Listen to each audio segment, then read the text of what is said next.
नमस्कार। Weekly dialogue के इस संस्करण में आपका स्वागत है। आज मैं आपसे बात करने जा रहा हूं एक छलावा जो हमें अक्सर बताया जाता है और उसका नाम है वसुधैव कुटुंबकम।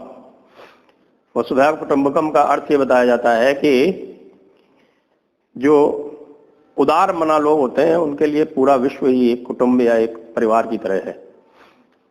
इसके बारे में बर्मा में एक संत हुए विराथू, उन्होंने कहा था कि भाई बाकी सब ठीक है लेकिन आप अपने परिवार में पागल कुत्तों को तो नहीं पाल सकते, उनको तो आपको बाहर करना ही पड़ेगा। तो ये इसकी उत्पत्ति कैसे हुई, इसमें आपको पहले तो मैं एक हितोपदेश की कहानी सुनाता हूँ। हितोपदेश एक बड़ा नीति का ग्रंथ है हमारे यहाँ, और उसकी जो तीसरी कहानी है उसको आप ध्यान से सुने। वो तीसरी कहानी क्या कहती है कि एक वन में एक हिरन रहता था, उसका नाम था चित्रांगद, और उसका एक मित्र था कौवा, जहां उसने अपनी खो बना रखी थी। कौवा उसके ऊपर रहता था, कौवे का नाम था सुबुद्धि, और दोनों उस जंगल में बड़ी शांति से रहते थे। वहां कोई और उनको डिस्टर्ब करने वाला था नहीं। एक दिन क्या हुआ कि एक सियार वहां आता है। उस सियार का नाम है क्षुद्र बुद्धि। तो वो सियार जब वहां घूम रहा था तो उसकी नजर चित्रांगद हिरन पर पड़ी और उसके लार टपकने लगी। उसको लगा कि ये इसको खाऊंगा तो इसका जो मांस है वो बड़ा स्वादिष्ट होगा, लेकिन उसे ये भी पता था कि चित्रांगद बहुत तेज दौड़ता है, अगर उसके पास जाएगा तो वो भाग लेगा, फिर वो उसका पीछा नहीं कर पाएगा। तो क्या करे, तो उसके मन में एक षड्यंत्र आया।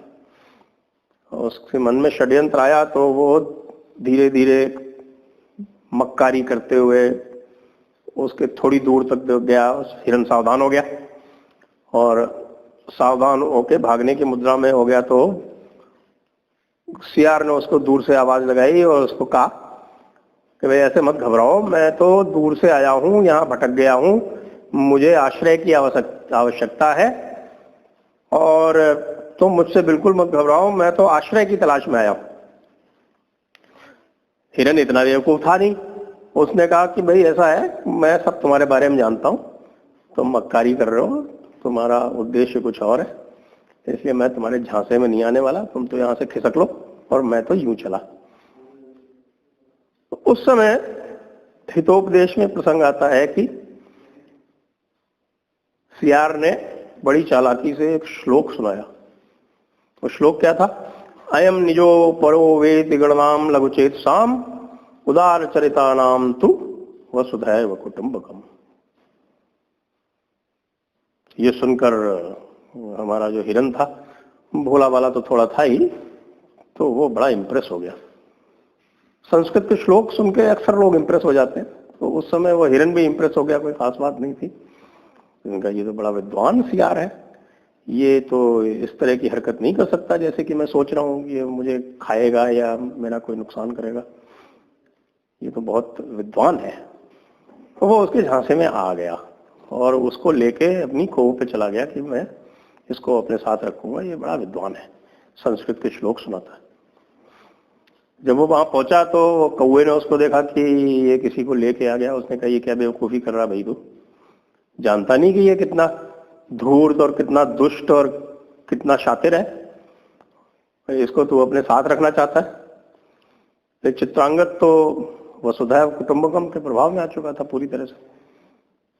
उसने सुबुद्धि को भी एक तरह से झिड़क दिया कि नहीं नहीं नहीं, तुम जानते नहीं हो, ये तो श्लोक बोलता है, इसने मुझको श्लोक सुनाया वसुधैव कुटुंबकम वाला। उसके दोस्त सुबुद्धि कौवे ने कहा कि अरे तू चक्कर में मत पड़, ऐसे ही श्लोक सुना सुना के और पता नहीं कितने को ये खा गया है, तेरा भी हाल करेगा। थोड़ा सा सशंकित जरूर हुआ चित्रांगद नाम का हिरन, लेकिन फिर भी वो अपनी बात पे अड़ा रहा। फिर सुबुद्धि ने उसको एक और कहानी सुनाई।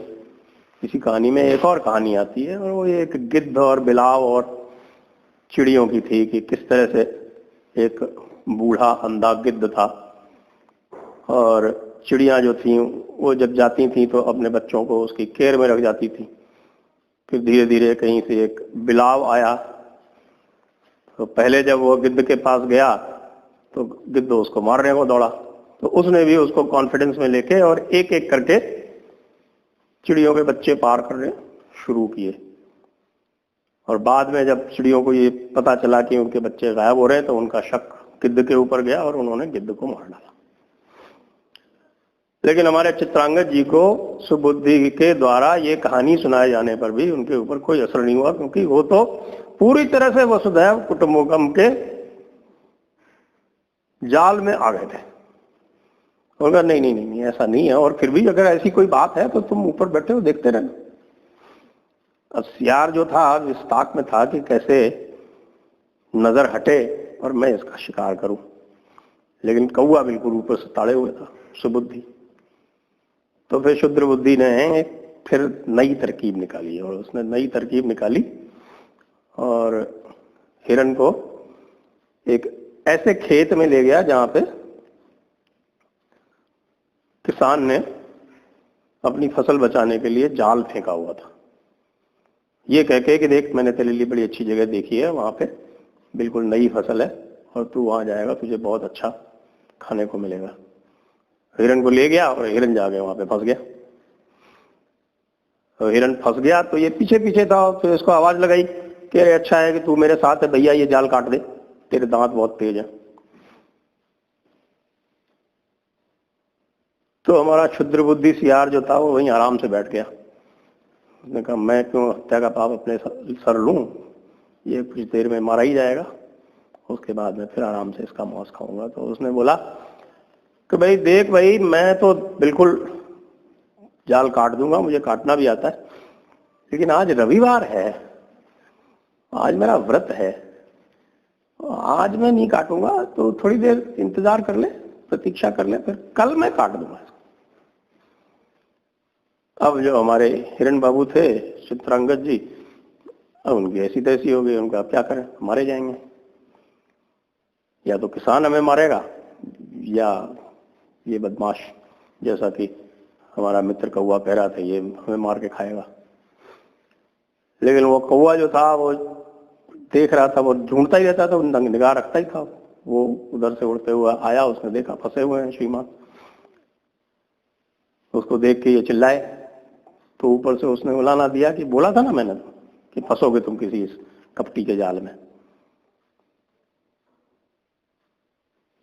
ये वसुधैव कुटुंबकम सुनने में अच्छा लगता है, लेकिन इसका उपयोग जो है वो धूर्त ज्यादा करते हैं। अब मैं तुमको एक तरकीब बताता हूँ, वो करो। फिर उसने उसको तरकीब बताई, वो वहां पे बिल्कुल मक्कारी करके ऐसे लेट गया जैसे कि मर गया। फिर जब किसान आया, उसने देखा कि मरा हुआ हिरन, तो वो बड़ा खुश हुआ कि चलो ये दुष्ट जो है वो मेरे खेत में नुकसान करता था, अच्छा हुआ फंस के मर गया। उसने अपना जाल हटा लिया, जैसे जाल हटाया वैसे ही हिरन चैतन्य होके और वहां से कुलाचे मार के भाग लिया। पीछे से उसने उसके हंसिया मारा, देखा, चला के उसके ऊपर हंसिया फेंका, वो जाके हमारे क्षुद्र बुद्धि जी सियार को लगा, सियार जी मर गए। अब ये जो कहानी है ये हितोपदेश की है। इसका संदर्भ क्या है? इसका संदर्भ यही वसुधैव कुटुंबकम का जो श्लोक है, जो मूल रूप से महोपनिषद में आया है। महोपनिषद एक छोटा उपनिषद है, लगभग 500 श्लोक होंगे उसमें।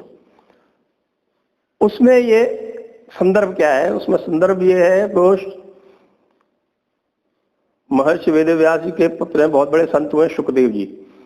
तो शुकदेव जी अपनी शिक्षा दीक्षा ग्रहण कर रहे थे, तो ऋषियों ने उनसे कहा कि तुमको जो असली शिक्षा है वो महाराजा जनक से मिलेगी। उनको बड़ा आश्चर्य हुआ, महाराजा जनक, वो तो एक राजा हैं, उनके पास ऐसी कैसी शिक्षा है? कि नहीं, जनक तो है लेकिन वो विदेह हैं, उनका नाम है विदेह। आपने नाम सुना होगा सीता जी का वैदेही, वो विदेह से ही आए हैं। तो जनक जी विदेह कहे जाते थे, जो देह में रह के भी देह से बाहर थे। तो जनक जी के यहाँ भेजा गया सुखदेव जी को, तो सुखदेव जी वहां गए, कई दिनों तक तो उनको एंट्री नहीं दी महाराज जनक ने। फिर उसके बाद बुलाया, अब बुला के कहा कि अच्छा ठीक है, तुम ऐसा करो, ये जहाँ पे ये जो भोग विलास आमोद प्रमोद हो रहे हैं, इनको पहले जरा देखो। फिर उनको भेजा, उनके सर पे एक तेल से भरा हुआ कटोरा रख दिया और कहा कि भाई देखो ये ध्यान रखना कि इसमें से एक भी बूंद छलकी तो ये जो साथ में चल रहा है तुम्हारे प्रहरी तुम्हारी गर्दन उड़ा देगा। तो सुखदेव जी घूम घाम के घंटे 2 घंटे बाद आए तो फिर राजा जनक जी ने उन्हें पूछा कि भाई क्या देखा वहां रनिवास में, क्या देखा वहां जल क्रीड़ा में, क्या देखा। सुखदेव जी ने कहा मैंने क्या देखा, मेरी तो सारी जान जो थी इस कटोरे में लगी हुई थी कि कहीं इससे कोई एक बूंद नहीं छलक जाए, मैंने कुछ नहीं देखा। जनक जी ने कहा कि यही मेरी स्थिति है, जो तुम देखते हो ऐसा नहीं है। उसके बाद फिर उनमें आध्यात्मिक चर्चा हुई और उस आध्यात्मिक चर्चा का जो बिंदु था वो ये था कि जीवन मुक्त किसे कहते हैं, और उस जीवन मुक्ति के संदर्भ में ये श्लोक राजा जनक ने सुखदेव जी को कहा, वसुधैव कुटुंबकम वाला। तो संदर्भ इसका जो है वो आध्यात्मिक है। आध्यात्मिक भी क्या है, जैसा कि जो 4 स्टेजेस होती हैं साइकोलॉजी में, इंडियन साइकोलॉजी में, जैसा कि दलाई लामा ने कहा एक दिन कि in front of Indian psychology western psychology is of kindergarten level.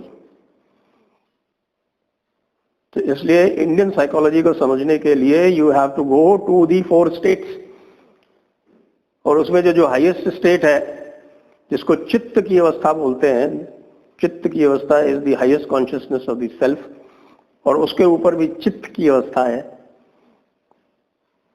Which is the highest universal consciousness.